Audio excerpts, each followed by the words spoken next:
அமைதியை விட்டுட்டோம்னாவே ஒரு செயலாக இருக்கட்டும், நம்மளோட எண்ணங்களாக இருக்கட்டும், இயல்பாகவே அது நடந்துடும்.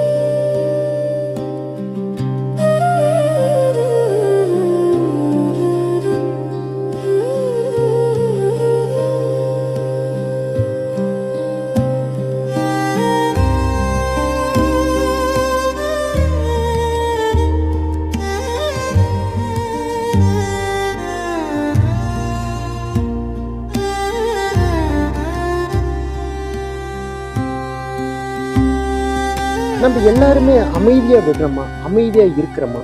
அமைதிங்கிறது மனதை ஒருநிலைப்படுத்துறதா அமைதி. மனதுக்கு ஒரு சக்தி கொடுக்கக்கூடியதா அமைதி. அமைதியாக விட்டு பாருங்க, எல்லாமே சரியாயிடுன்னு சொல்லுவாங்க. எத்தனை பேர் மன அமைதியோடு நம்ம செயல்படுறோம்? எத்தனை பேர் நம்ம அமைதியோடு நம்ம இயங்குறோம்?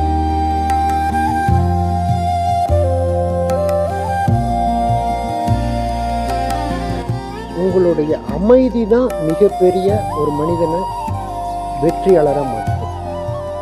அமைதி காத்து பாருங்க. ஓம் ஸ்ரீ சொர்ணார்ஷ்ண பைரவாய் நமக்கு.